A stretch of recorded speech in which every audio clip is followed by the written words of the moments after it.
Emily's Tale, Part 3. Hello, this is Elizabeth, and I'm here with the third and final part of our story, Emily's Tale. When we last left the story, 2 knights, Arcite and Palamon, had been sentenced to death by Duke Theseus, and Emily and her sister Queen Hippolyta were desperately trying to save their lives. As we knelt before Duke Theseus, Hippolyta and I begged him not to execute the knights. "They may have been foolish," I pleaded, "but they don't deserve to die for it." The other women in the hunting party joined us. Even my annoying nurse Corinna began to cry. We looked on to see the Duke's expression turn from anger to pity.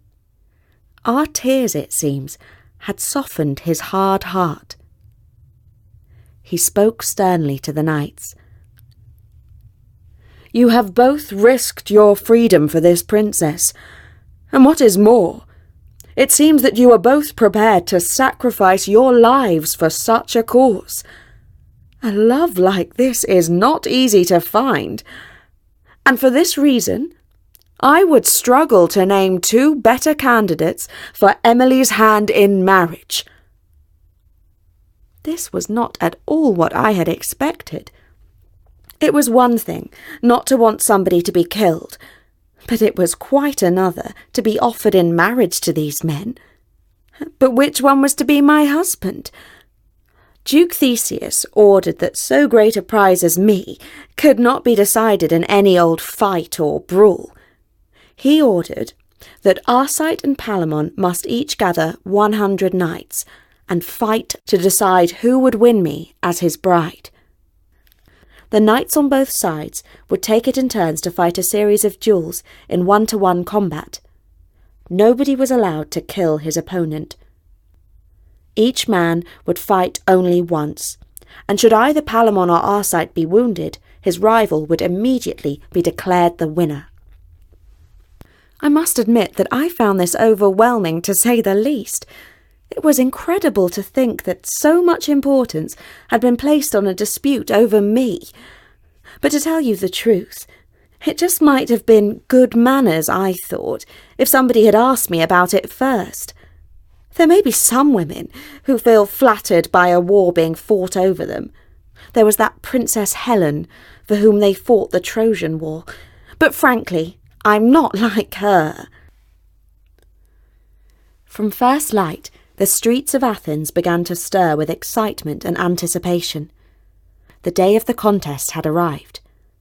The clamour of metal could be heard from the blacksmiths' workshops as they made the finishing touches to spears and horseshoes. Barrows of fresh fruit were wheeled down the lanes, and little boys ran in and out of the townsfolk riding on imaginary chargers. And as the sun rose, carriages travelled down the cobbled roads towards the palace, inside which sat lords and ladies dressed in their finery. As the people of Athens approached the palace, music played throughout the crowds on pipes and trumpets and horns and drums. Chatter filled the warm, sunny air as everyone wondered which knight would win me as his bride. At noon, Theseus appeared on the balcony of the palace and sat on his throne. Great cheers rang through the crowd of Athenians, and shortly afterwards they were parted by Theseus's guards to make way for the royal procession. The Duke rode in front, flanked by the 2 Theban knights. I rode behind with my sister Hippolyta, and I received so many cheers that I felt like a conquering hero. Women threw flowers in front of us, and children waved as music and drumming blasted through the air. We were the first to enter the stadium, and were seated at the royal podium overlooking the arena, from which hung purple and gold banners with the Athenian coat of arms. Meanwhile, the knights' armies had gathered outside the opposing entrances. Arcite led his men through the western gate, his ruby-red banner held high as they passed the temple of Mars. Palamon entered through the eastern gate, brandishing a white banner as they passed the shrine to Venus. Both armies were equally magnificent. The men set themselves in position, 100 on each side. As the trumpet was blown, I held my breath, unsure if I would be able to watch the fighting. Never in my life had I felt such a rush of excitement and fear. As the first pair charged towards one another, blinding beams of sunlight reflected from their suits of armour. With a clean strike, Palamon's man was thrown clear from his horse, which continued to run around the arena until its reins were seized by an attendant. The challenges came thick and fast. As quickly as a new pair of riders charged at one another, another defeated man was carried off to the post where his wounds were nursed. The first of the royal knights to compete was Palamon, who looked magnificent in his silver armour, mounted high on a white horse. He was challenged by Arcite's man Emetreus, the king of India. The men passed one another several times, each attempting to strike the other with sufficient force to throw him from his horse. But every blow that was struck was met with a parry of equal strength. It was not a blow that decided the victor of this duel, but a tactical manoeuvre. While the men were passing, after an unsuccessful strike from King Emetreus, the Indian king turned back to make a second cut and caught Palamon unawares, piercing his flesh. Although the wound was deep, Palamon found the strength to attack Emetreus with one final blow that threw him from his saddle. In spite of this small victory, the rules stated that a man with serious injuries must be removed from the conflict, and his opponent declared the victor. Devastation swept over Palamon as he realised that he had lost the competition and forfeited his right to marry me.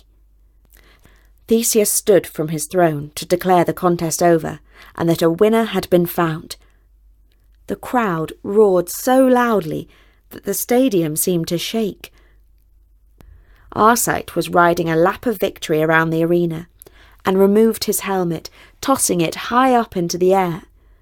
The crowd cheered with delight as the knight's face was revealed, and his jet-black curls were swept back as he rode.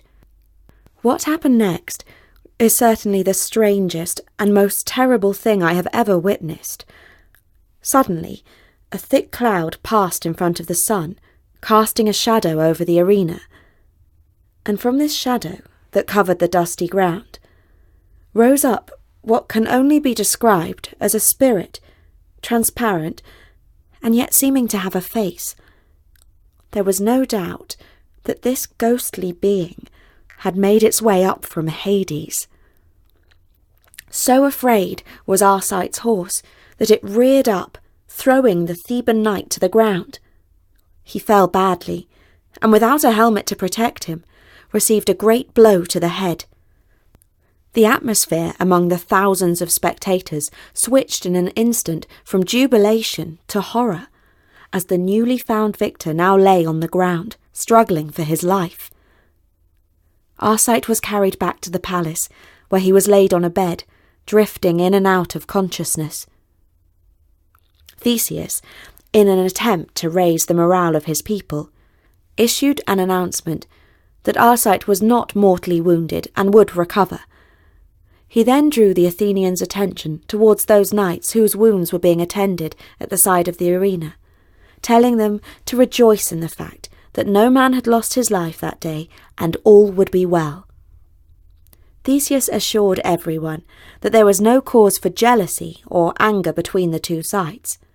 Praise and glory were owed to both equally, and every combatant would receive a prize from the Duke. While these prizes were being handed out, Hippolyta and I rode back to the palace to see how my newly acquired fiancé was faring. As we entered the corridor that led to the chamber where Arcite lay, I saw Palamon pacing outside the doorway, consumed with worry. He said that there was nothing that the doctor could do for him. An attendant came out of the room and told us that Arcite wanted to see us both. Approaching his bed, he appeared so much smaller and meeker than the mighty warrior I had first seen. His face had turned yellow, and his lips were pale. With great effort, he reached for my hand, and looking me in the eyes, he spoke. "Emelye, Whatever wounds you see in my body, they are nothing compared to the hurt to my heart when I thought I would never talk to you and make you mine.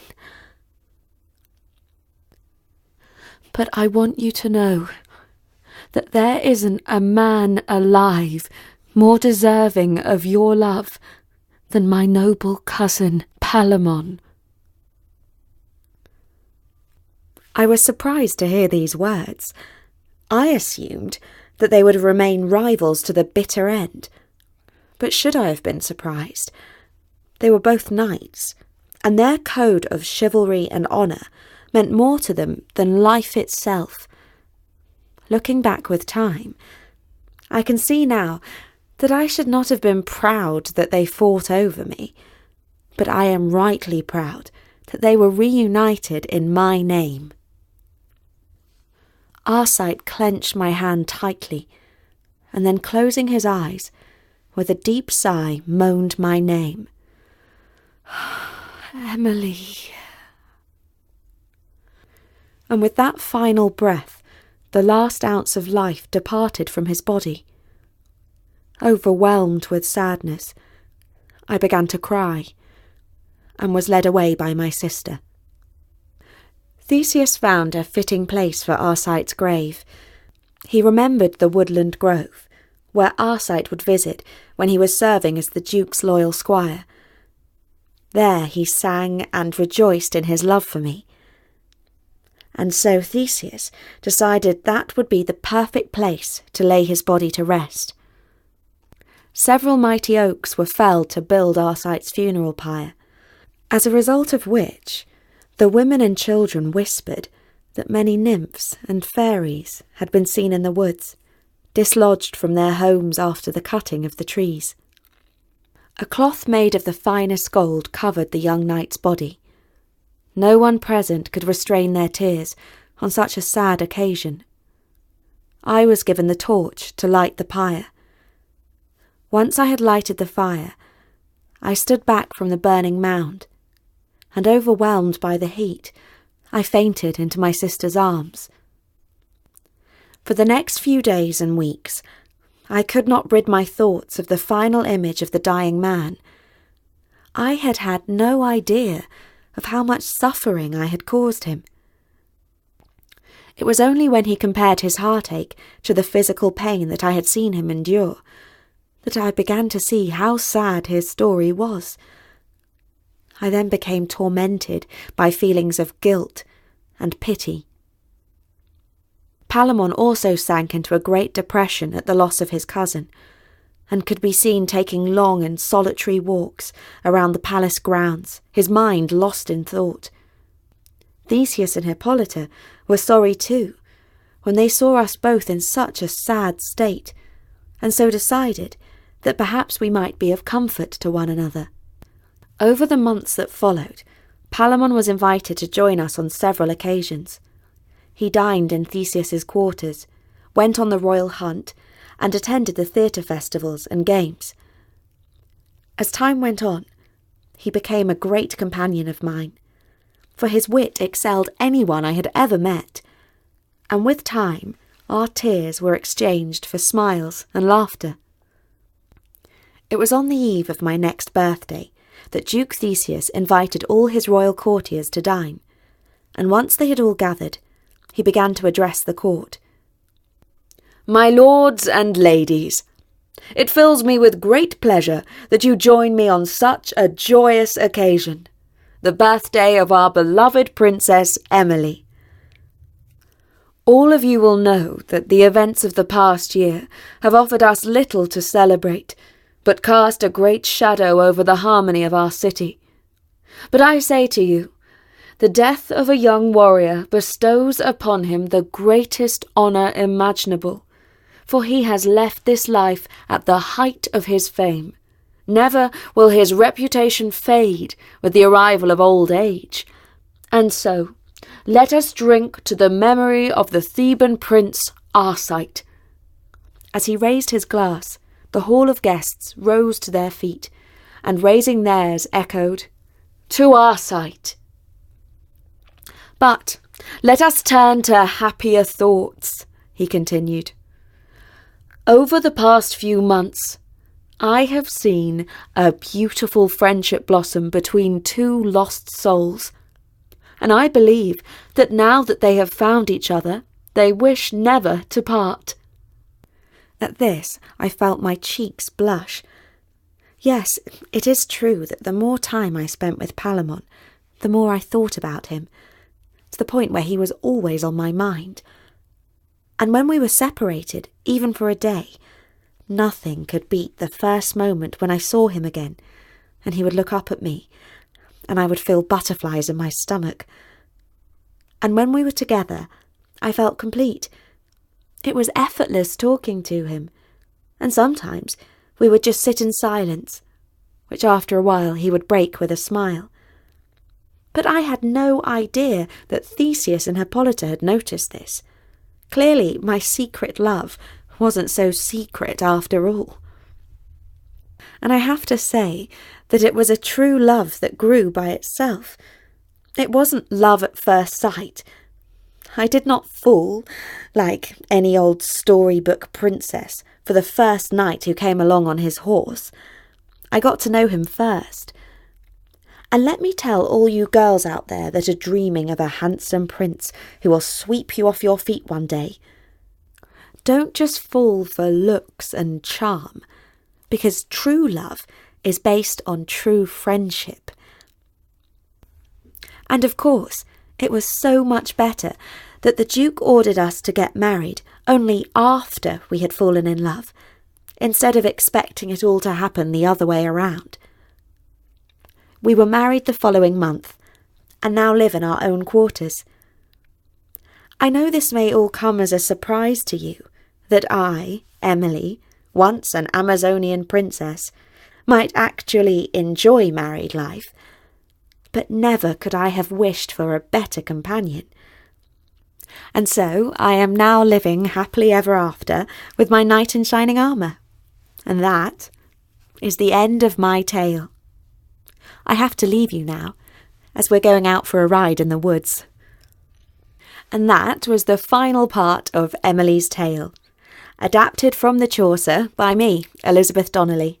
I hope you enjoyed it. Visit us again soon at storynori.com. But for now, from me, Elizabeth, bye!